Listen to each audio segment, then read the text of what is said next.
감사합니다. 거룩한 안식일에 함께 예배 드리게 돼서 기쁩니다. 거룩한 안식일에 함께 예배 드리게 돼서 기쁩니다. 아직도 조금 얼굴이 굳어 있고 분위기가 경직되어 있는 것 같아가지고 여러 나라 사람들이 화장실에서 볼일을 보는데 제일 먼저 나온 사람은 어느 나라 사람일까요? 일본 사람입니다. 일본 사람이니까 일본 사람이 제일 먼저 나왔대요. 얼음이 죽으면 뭐가 되는가? 얼음이 죽으면은 뭐가 되는가? 다이빙이라 그래야지. 한 10초 정도 지나니까 말귀를 알아듣는 사람들은. 그럼 조금 더 쉬운 걸로. 세상에서 가장 쉬운 숫자는 19만.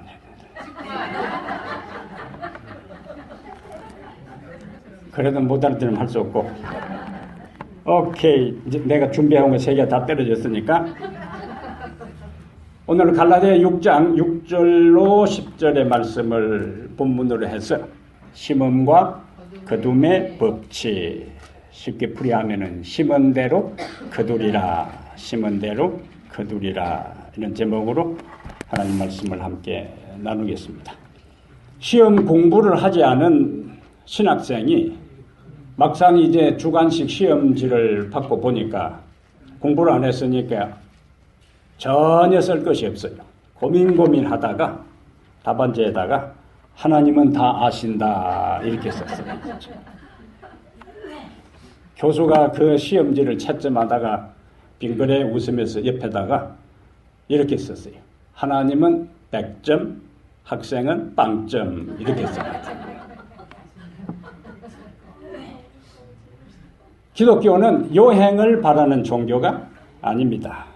아무리 신학생이라도 평소에 공부도 하지도 않고 있다가 시험지 받아들고 그런 식으로 하면 안 된다는 거예요. 기독교는 뭘 바라는 종교가 아니라고요? 요행을 바라는 종교가 아닙니다. 하지만 비신앙인들뿐만 아니라 신앙인들까지도 성경의 가르침을 따라 살지 않으면서 하나님의 축복을 기대하는 경우가 종종 있어요.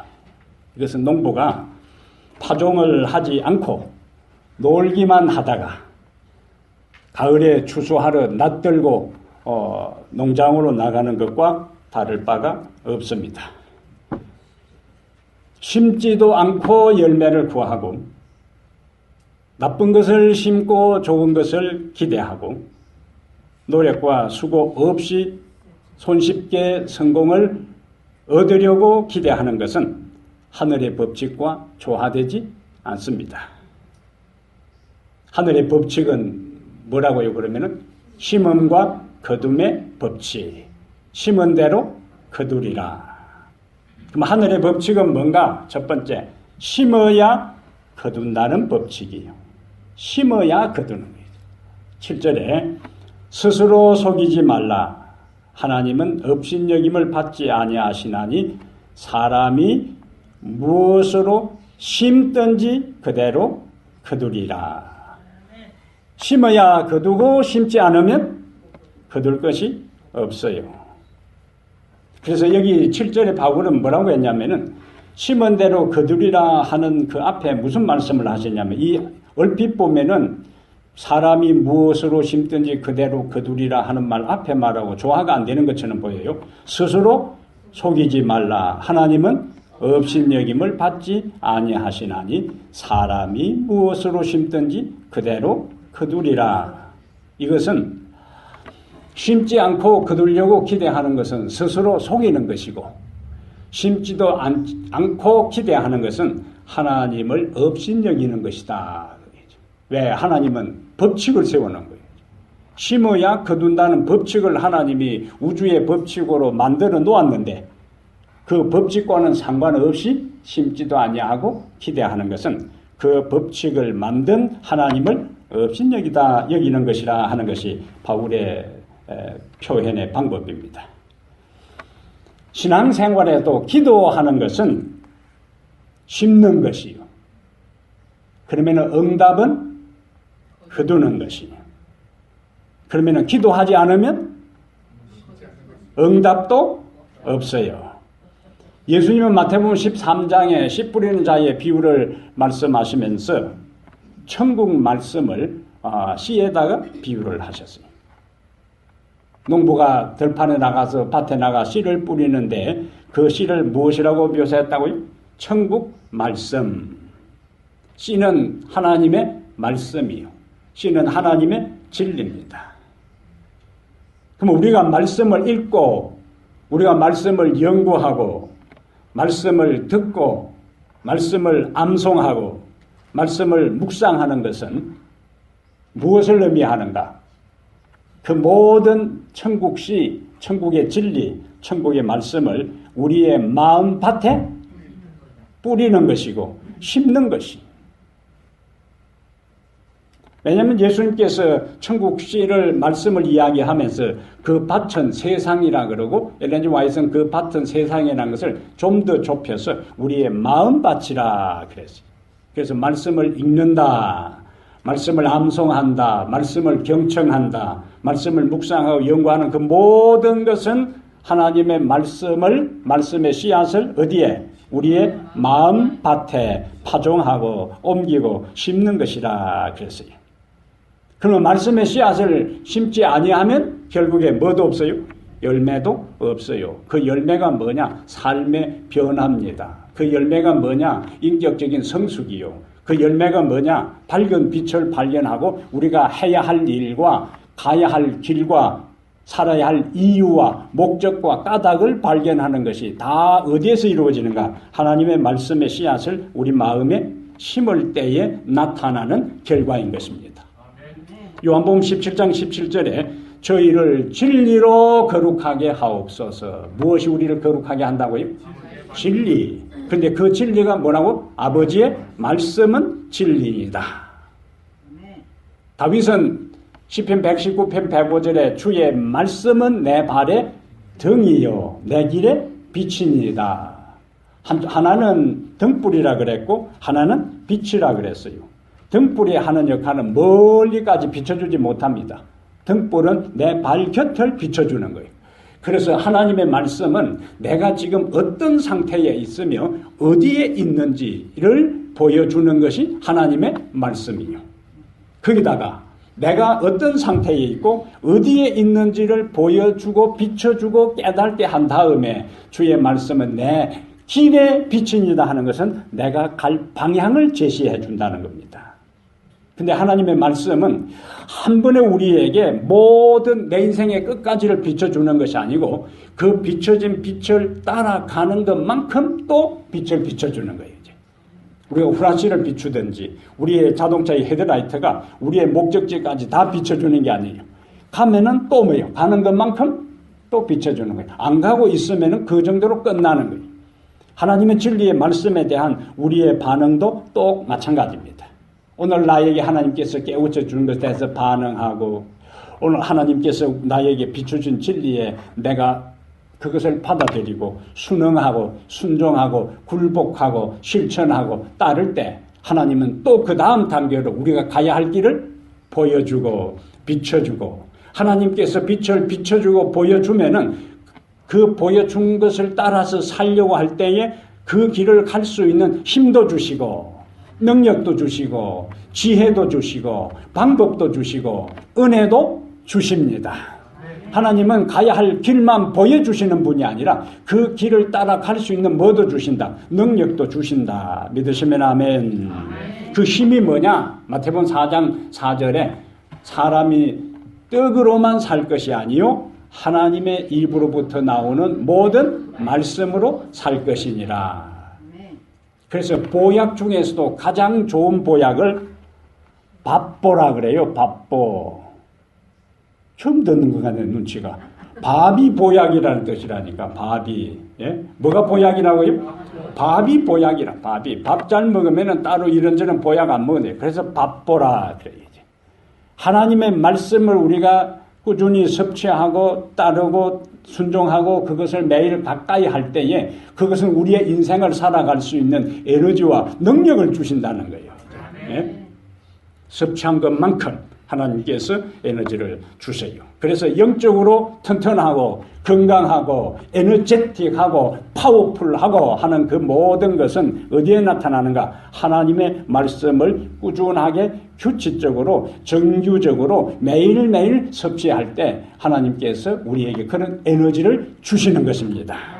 그래서 예수님께서 주기도문 가운데도 오늘날 우리에게 일용할 양식을 주시옵고, 한 번에 몽창, 하나님 좀 스케일이 크신 분이니까 그냥 일주일 먹을 거, 한 달 먹을 거, 1년 먹을 거, 평생 먹을 거, 내 자자손손 먹을 거 달라고 기도하라 하지 않고 일용할 양식을 하나님께서 그 스케일 작게 쫀쫀하게 어떻게 그 하나님 그런 의미가 아니라는 거예요. 매일매일. 그래서 이스라엘 백성들이 광야에서 만나를 거둘 때에도 그냥 몽창 한 번에 줘가지고 텐트 안에서 그냥 꼼짝도 안 하고 실컷 먹도록 하지 않고 매일 아침마다 부지런히 밖에 나가서 거두도록 그렇게 했어요.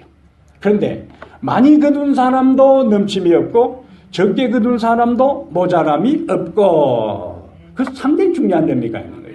그것은 우리가 우리의 입장에서 최선을 다해야 할 때에 하나님은 그 하나하나 한 사람 한 사람이 각 개인이 최선을 다해서 자신에게 비춰진 빛과 진리를 따라 살아가려고 할 때 그 사람 각 개인에게 충만하도록 하나님이 평균해 주신다는 말씀이에요. 그래서 많이 거둔 사람이나 적게 거둔 사람이나 나중에 먹을 때는 차이가 없게 한 하나님의 기막힌 섭리의 손길과 의미가 바로 그곳에 있습니다. 그래서 밥이 보약이다.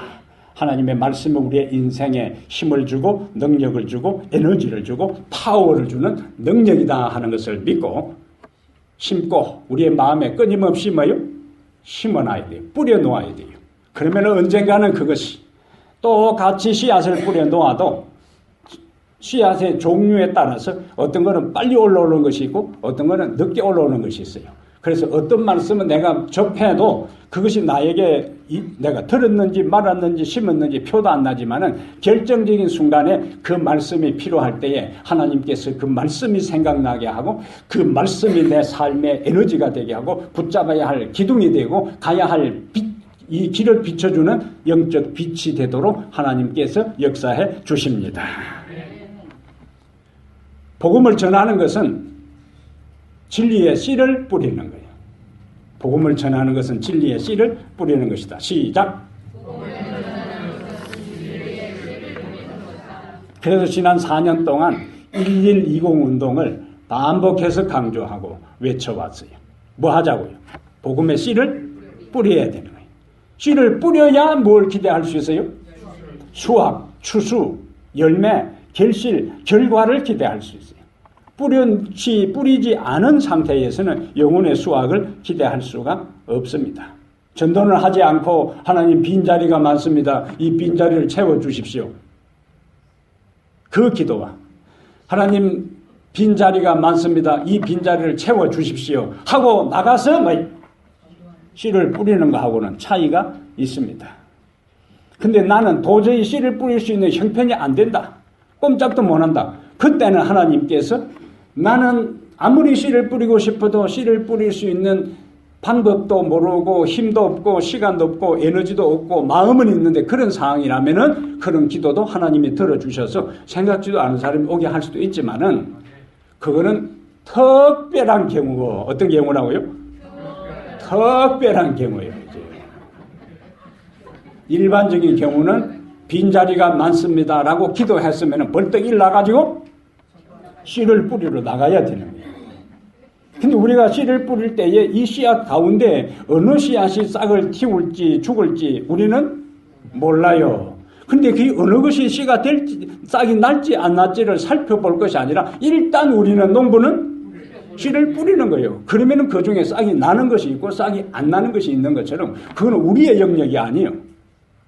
어떤 사람이 판단할 때 이 사람 교회 나올 것 같다 싶은데 나올 것 같기는 같은데 고무줄처럼 절대로 안 나온 사람이 있고 어떤 사람은 팡팡 튕기지만은 딱 굴복하고 나오는 사람이 있어요. 그러니까 우리는 내가 접하는 사람들의 어떤 1차적인 반응을 가지고 되겠다 안 되겠다 판단하지 말고 일단 씨를 뿌려라. 그것은 우리가 할 일이고 나머지 그 사람의 마음이 열리고 진리에 굴복하고 믿음의 씨앗이 자라고 구원을 얻는 것은 그 사람과 하나님 사이의 관계예요.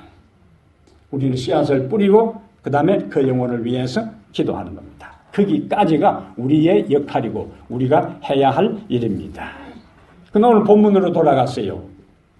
그럼 우리가 오늘 본문에서는 무엇을 심으라고 말씀하시는가? 9절에 보니까 자기의 육체를 위하여 심는 자는 육체로부터 썩어질 것을 거두고 9절에 우리가 선을 행하되 뭐라고 했어요? 선을 행하되 낙심하지 말지니 포기하지 아니하면 때가 이르매 거두리라. 여기 선을 행하되 하는 것이 뭐냐? 우리가 뿌려야 할 씨앗 가운데 선을 행하되라 하는 것은 선을 심으라 하는 말씀이에요.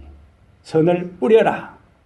사도행전 10장 38절에 예수님의 삶을 요약할 때 사도행전 10장 38절에 그가 두루 다니시며 선한 일을 행하시고 옛날 번역에는 착한 일을 행하시고 두루 다니며 무슨 일을 행했다고요? 예수님께서 선한 일을 행하시고 마귀에게 눌린 모든 사람을 고치셨으니 예수님께서 선을 행하신 것의 핵심은 구원사역이에요. 이 세상에 죽어가는 사람을 살린 것만큼 가치 있고 선한 일, 의미 있는 일, 소중한 일이 어디에 있겠어요? 그래서 그가 두루 다니시며 선한 일을 행하시고 그런데 예수님께서 선을 행한 대상은 일반 사람뿐만 아니라 원수에게까지도 그분은 선을 행하셨어요. 선을 심으셨어요. 제가 중학교 겨울방학도에 서당에 가서 한문을 배우는데 천자문을 배우고 맹신보감을 배웠는데 그 맹신보감의 첫 문장이 뭐냐? 선을 행하는 사람은 하늘이 복을 주고 선을 행하지 않는 사람은 하늘이 화를 준다. 이것이 맹신보감의 첫 문장입니다. 일반 유교에서도 뭐라고요? 선을 행하는 사람은 하늘이 복을 주고 선을 행하지 않는 사람은 하늘이 화를 내린다. 이 세상에서 그러면 우리가 할 수 있는 가장 보람된 일이 뭘까?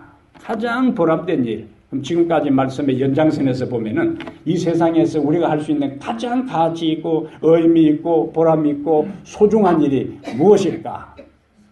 선을 행하는 거예요. 선을. 전도서 3장 12절에 사람들이 사는 동안에 기뻐하며 선을 행하는 것보다 더 나은 것이 없는 줄을 내가 알았다. 두 가지를 이야기해요.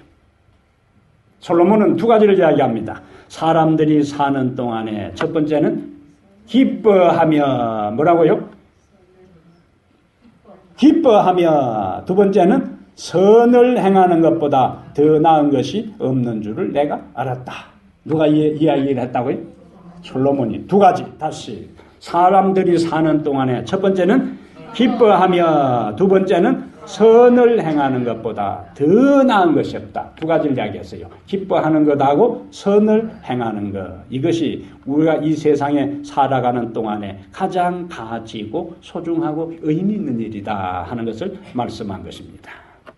하나님은 우리에게 나에게 잘해주는 사람 우리도 다 그 사람에게 잘해줄 수 있어요. 근데 우리에게 잘해주지 못하는 사람 나를 힘들게 하고 나에게 스트레스를 팍팍 주고 고통스럽게 하고 어렵게 하는 사람에게 선을 행하고 베푸는 것 쉽지 않습니다. 그거는 보통 수준이요. 누구나 그건 다 할 수 있는 거라. 나에게 잘해주는 사람은 잘해주고 잘못해주는 사람한테는 잘못해주고 그거는 평범하고 보통 사람이에요.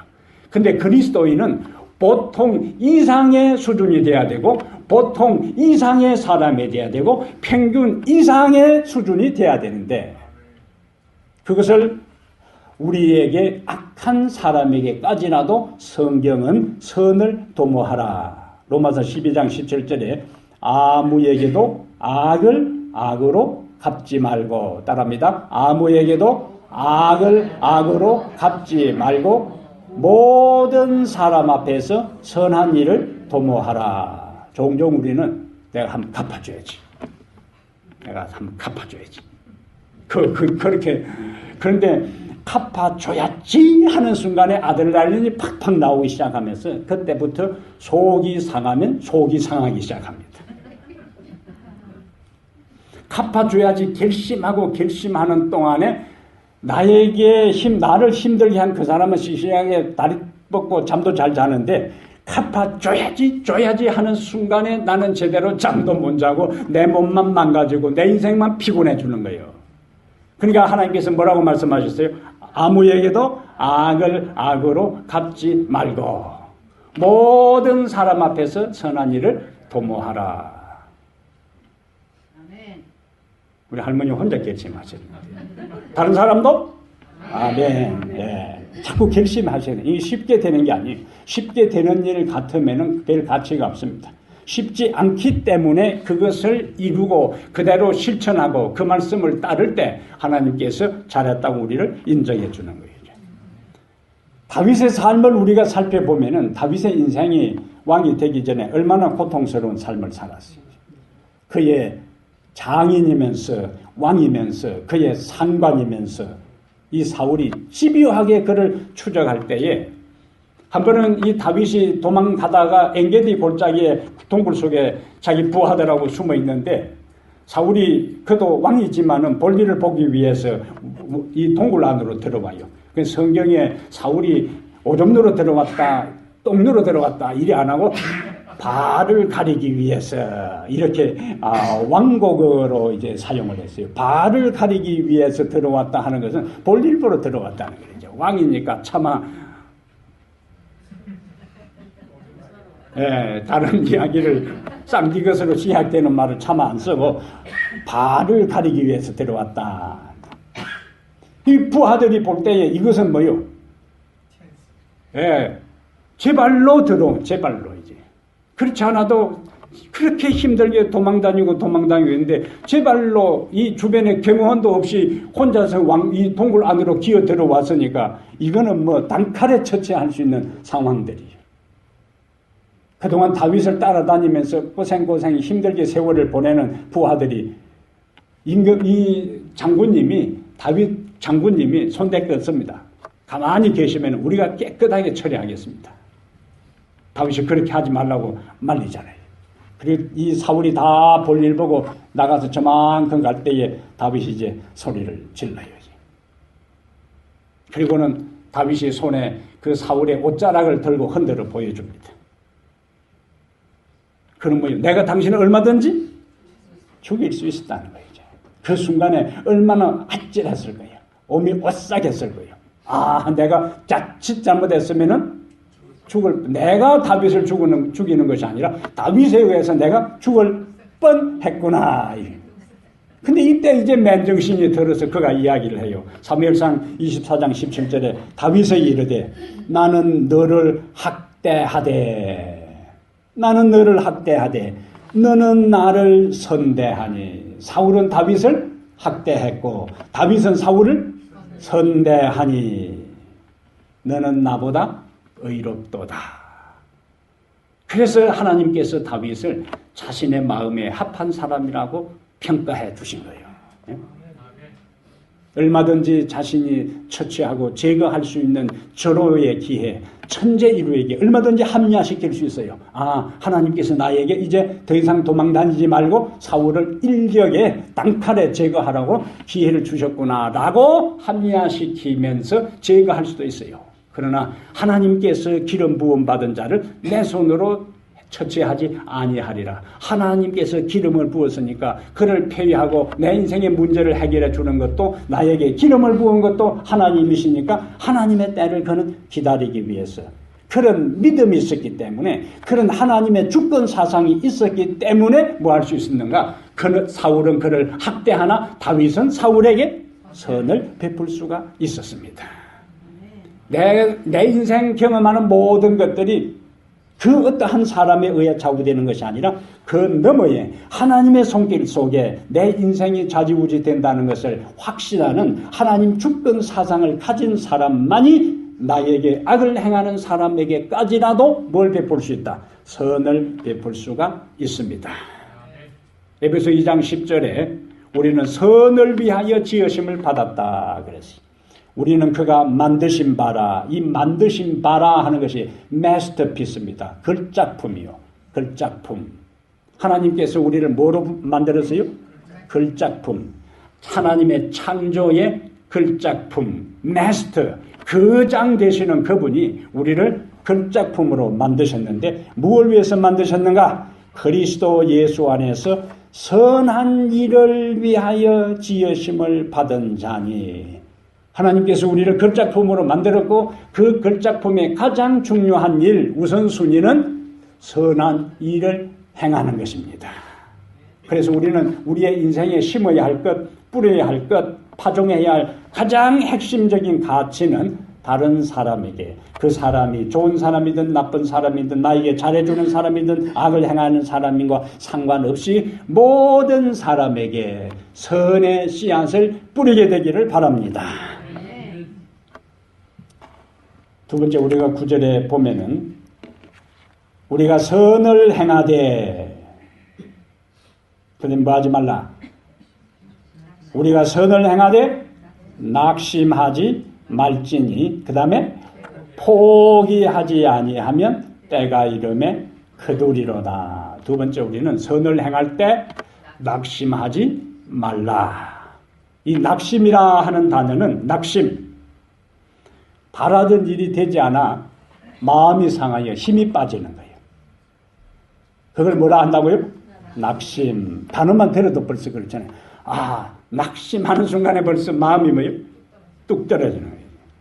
바라던 일이 되지 않아 마음이 상하여 힘이 빠지는 거, 용기를 상실하는 거, 의욕을 잃어버리는 거, 맥이 빠지는 거, 활력을 상실하는 모든 것이 낙심이라는 단어에 있습니다.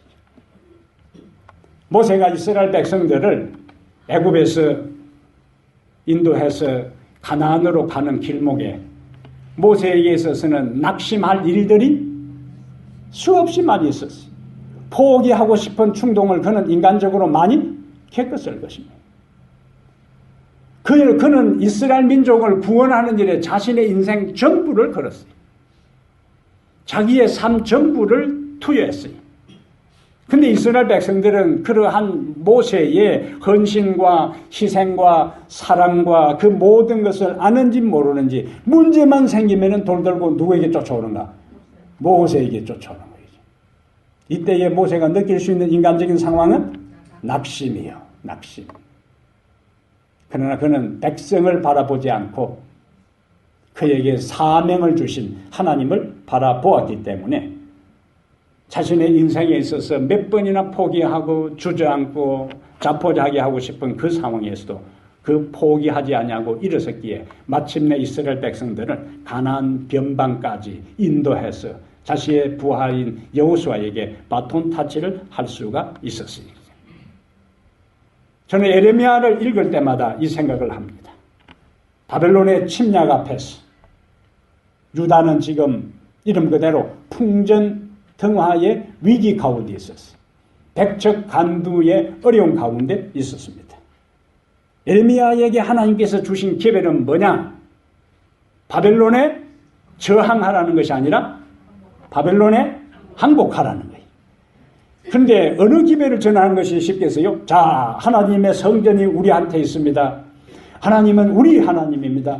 하나님은 우리를 애굽에서 인도해내었습니다. 그러니까 바벨론이 아무리 강하더라도 우리는 바벨론하고 싸워서 이길 수 있습니다. 라고 기별을 전하는가 하고, 바벨론에 무조건 항복하라. 하나님의 은혜는 우리를 떠났다. 하나님 앞 이 바벨론에 항복하는 것이 사는 길이다. 성전은 불탈 것이고 예루살렘 성벽은 무너질 것이고 백성들은 포로로 잡혀갈 것이고 왕은 살해당할 것이고 우리의 집은 불탈 것이고 우리의 재산은 다 빼앗을 것이고 우리의 형제자매는 포로로 잡혀갈 것이다.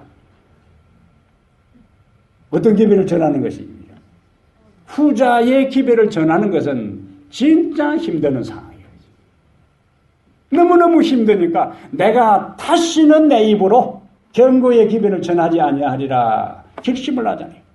그런데 내 속이 불 붙는 것 같아서 답답하여 견딜 수 없습니다. 이 에레미야의 고백이에요. 에레미야 애가 눈물의 노래예요. 어쩌면 내 눈이 눈물샘이 마르지 않고 흐를꼬. 그가 통곡합니다. 백성들은 반응이 없어요. 거짓 선지자들이 득세합니다. 제사장들은 죄에 함께 참여합니다. 왕도 자신의 기별에 눈 감습니다. 백성도 귀 기울이지 않고 자기 동료였던 이 선지자들은 반대편에 서서 자기를 공격하고 사방팔방 둘러보아도 에레미야 편에 선 인간적인 동력자는 한 사람도 없어요. 이때 에레미야는 어떻게 할 수 있어요? 낙심할 수 있어요. 그러나 에레미야는 그 상황에서도 마지막 순간까지 낙심하지 아니하고 하나님께서 그에게 주신 기별을 끝까지 전합니다. 선을 행할 때 뭐 하지 말라? 낙심하지 말라. 성경과 기독교 역사에서 주의 종들이 주를 위하여 백성을 위하여 선한 일을 하다가 수많은 어려운 상황들을 만납니다. 그러나 그들은 낙심한 것 때문에 선한 일을 하는 것을 포기하고 사명의 길에서 돌아서지 않았어요. 하나님이 주신 그 길에서 끝까지 충성했습니다. 갈라디아서를 기록한 지금 이 구절을 기록한 선을 행하되 낙심하지 말지니 포기하지 아니하면 때가 이르매 거두리라. 바울에게도 낙심할 일이 있었어요, 없었어요? 수없이 많았어요. 복음을 들고 가는 것보다 어떤 때는 백성들이 몰려 나와서 바울의 기별을 환영하지만은 어떤 때는 대적하는 사람들도 동시에 있었습니다. 그가 나쁜 일을 하고, 그가 악한 일을 하고, 그가 비겁한 일을 하고, 그가 백성들을 해치는 일을 했더라면은 그가 당하는 모욕, 그가 당한 멸시, 그가 받은 대접을 달게 받겠지만은 그는 사람들을 살렸고, 그는 귀신을 쫓아내었고, 그는 복음을 전했고, 그는 하나님의 종으로서의 사명을 다했음에도 불구하고 사람들이 그를 환영한 것이 아니었습니다.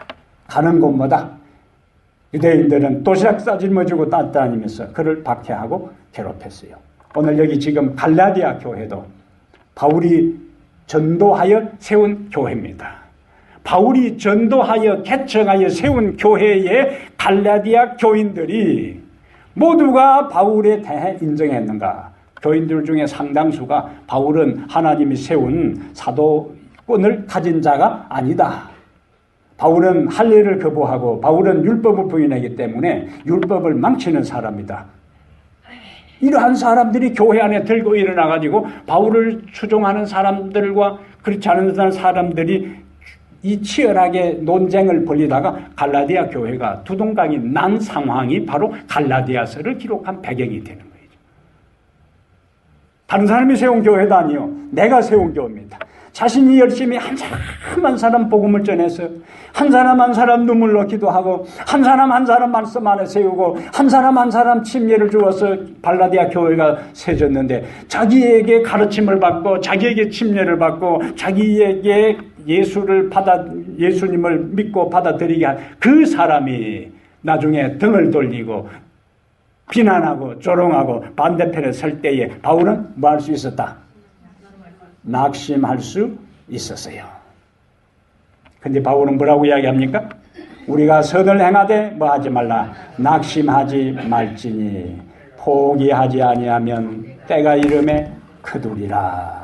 이 바울은 자신이 경험했던 자신의 순례 여정에서 복음 사역의 여정에서 경험한 것을 그대로 강조합니다. 그러면서 고린도후서 4장 8절과 9절 고린도후서 4장 8절과 9절에 자, 띄워보세요.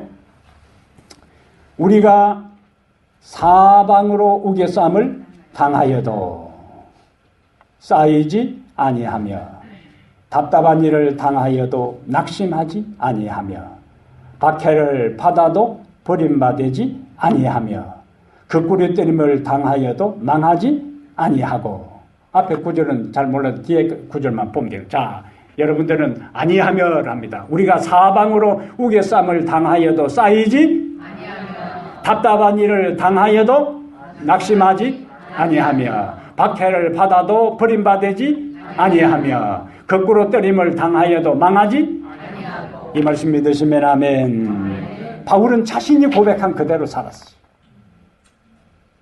자신이 고백한 대로 그대로 실천했습니다. 예수님은 이 세상에 사는 우리를 구원하기 위해서 이 세상에 오셨어요. 그는 하나님의 말씀을 전파했어요. 그는 하나님의 말씀을 가르쳤어요. 그는 병든 사람을 치료했어요. 그것을 사도행전 10장 38절에 예수님은 두루 다니시며 무슨 일을 행하셨다? 선한 일을 행하시고 그 선한 일의 핵심이 말씀을 가르치시고 천국 복음을 전파하시고 병든 사람들을 치유하신 거예요. 이 모든 것은 무슨 일이라고요? 선한 일이요. 그런데 선한 일을 하신 선한 그분을 사람들은 조롱했어요. 사람들은 비난했어요. 사람들은 협박했어요. 사람들은 고발하고 모욕을 주고 그의 심지어 제자들까지도 배반하고 배신하고 그를 인신매매로 팔아 넘겼어요. 얼마든지 뭐 할 수 있다. 낙심할 수 있는 상황이에요. 내가 이런 대접 받으려고 내가 여기 왔는데 하늘에서 그는 그대로 계셨으면은 이 우주의 수천여 개 별들, 인간이 생존할 수 있는 조건이 있는 그런 별들만 해도 천문학자들이 1000억 개가 넘는다고 하는데 이 지구 우주의 미진, 이 먼지에 불과한 이거 있으나 마나한 거 훅 불어오면 끝나버릴 거 신경 안 쓰고 그냥 하늘에 계셔도 되는데 그 우주의 먼지에 불과한 이 지구 하나만 해도 우주에 깜박거리지도 않는 그 별에 구원하기 위해서 그리고 그 지구에 살고 있는 인생들을 그것도 의인이 아니고 하나님을 순종하고 섬기는 것도 아니고 하나님을 부인하고 배반하고 불순종하고 거역하고 반역하는 죄인을 구원하기 위해서 왔음에도 불구하고 사람들은 예수님의 희생을 받아들이지 않고 예수님의 헌신에 고마워하지 않고 예수님의 모든 착한 일에 대해 동의하지 아니하고 그를 거부하고 받아들이지 않을 때 예수님은 뭐 할 수 있었다? 실망하고 낙심하고 그냥 하늘로 올라가실 수도 있었어요. 근데 그분은 낙심하지 않았습니다.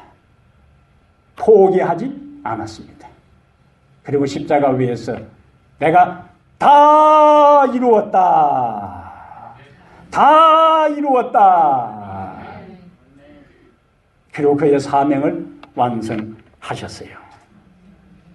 우리가 선한 일을 한다고 우리들 주변 사람들이 다 환영해 주는 것이 아니에요. 우리가 바르게 산다고 다른 사람들이 다 칭찬해 주고 박수 쳐주는 게 아니에요. 우리가 주를 위해 충성하고 헌신한다고 다른 사람들이 다 인정해 주는 게 아닙니다. 칭찬이 없을 수도 있고 인정을 받지 못할 수도 있고 오히려 비난의 소리를 들을 수 있고 싫은 소리를 들을 수 있어요. 그러나 우리는 싫은 소리를 들어도 사람들이 알아주지 않아도 당장의 결실이 없어도 주님의 일이라면은 낙심하지 말고 포기하지 말고 예수님을 바라보면서 끝까지 이 길을 걸어가게 되기를 바랍니다. 우리가 그렇게 할 수 있는 이유가 있습니다. 우리가 그렇게 할 수 있도록 붙잡을 수 있는 약속이 있어요. 그것이 9절의 마지막이에요. 우리가 선을 행하되 낙심하지 말지니 포기하지 아니하면 때가 이름에 거두리라. 때가 이르면 선한 열매를 반드시 거둘 수가 있습니다. 낙심하지 않고 포기하지 않고 중도하차하지 않고 체념하지 않고 끝까지 가면은 반드시 때가 이르면 선한 열매를 거두게 될 것입니다. 시편 126편 5절과 6절에 울며 씨를 뿌리러 나가는 사람은 기쁨으로 그 다음에 그 단을 거두리로다. 울며 씨를 뿌리러 나가는 자는 그 눈물이 그 씨앗에 싹을 틔우는 기초가 되었어. 수분을 공급해서 씨를 뿌릴 때는 눈물로 씨를 뿌리고 고통의 씨를 뿌리고 땀으로 씨를 뿌리고 피를 씨로 뿌리지만은 나중에는 기쁨으로 그 단을 거두어지리라. 오늘 본문을 가만히 보세요. 자, 7절에 스스로 속이지 말라. 하나님은 업심여김을 받지 아니하리니 사람이 무엇으로 심든지 그대로 거두리라. 8절에 자기의 육체를 위하여 심는 자는 육체로부터 썩어질 것을 거두고 성령을 위하여 심는 자는 성령으로부터 영생을 거두리라. 9절에 때가 이르면 거두리라. 7절, 8절, 9절에 반복해서 거두리라, 거두리라, 거두리라 말씀을 했어요. 때가 이름에, 때가 이름에, 이 때는 하나님의 때입니다. 하나님의 때. 그래서 전도서 3장 1절에 천하의 범사가 희한이 있고 모든 목적이 이룰 때가 있나니 읽습니다. 천하의 시작. 천하의 범사가 희한이 있고 모든 목적이 이룰 때가 있나니. 마지막 모든 목적이 때의 강조를 둬서 모든 목적이 이룰 때가 있나니. 모든 목적이 이룰 때가 있어요. 이것은 하나님의 때입니다. 하나님의 때. 열심히 선을 행했으면은 가정 경제가 좋아지고 질병은 치유되고 자녀는 변화되고 구도자는 교회에 나오고 교회는 성장하는 결과가 바로 즉시 당장에 나타난다면은 얼마나 신나겠어요. 그러나 나름대로 최선을 다하고 열성을 다해도 기대하고 바라고 소망하는 것이 바로 즉시 당장에 그 열매와 그 결실이 그 결과가 나타나지 않을 때도 많습니다. 이때 우리가 기억할 것은 뭐냐? 천하의 범사가 희한이 있고 모든 목적이 이룰 때가 있나니. 이 말씀 기억하며 사시기를 바랍니다. 씨를 뿌리는 시간과 씨를 뿌린 것에 대한 거두는 시간 사이에는 기다림이 있어야 되네요. 파종과 수확 사이에는 뭐가 있다고요? 기다림이 있어요. 기다림. 파종하고 거두는 사이에서는 기다림, 인내가 필요합니다. 인내. 하나님께서 아브라함에게 아들 주겠다고 몇 살에 약속했을까요? 71살이요, 72살이요, 75살이요. 75세에 하나님께서 아브라함에게 아들 주겠다. 그 약속을 받고 한 달 후에 아브라함은 사라의 배를 만져봤을 거예요. 한 달 후에. 무슨 힘이 있냐고.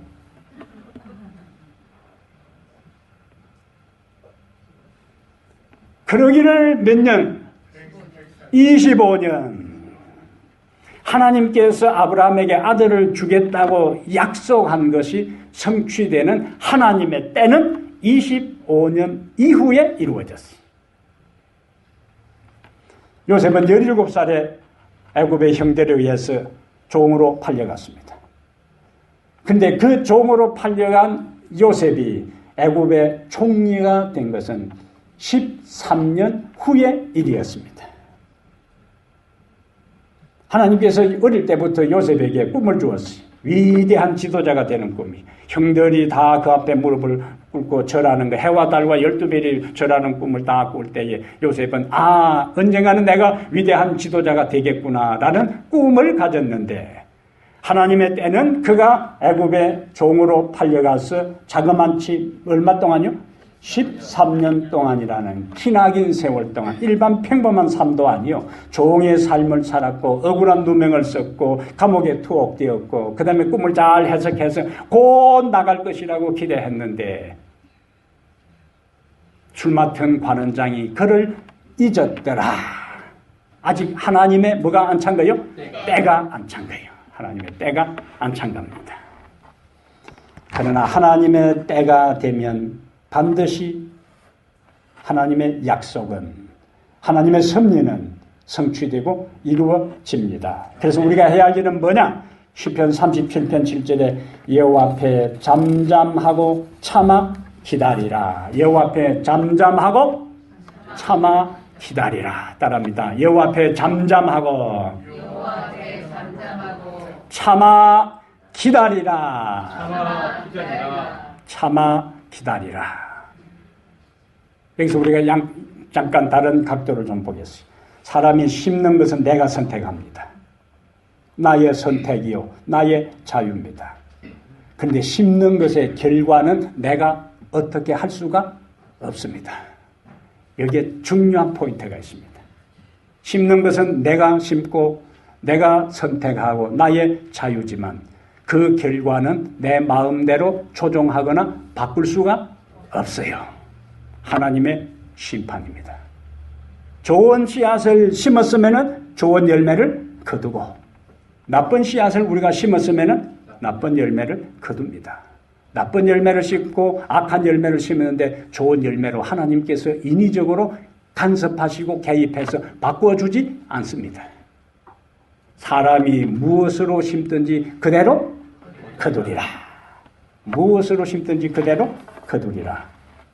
야곱은 자기 형 에서인 것처럼 행세했고, 야곱은 자기 집에서 어머니가 요리해준 염소 고기를 사냥해서 잡은 고기라고 아버지를 속여서 두 가지를 속였어요.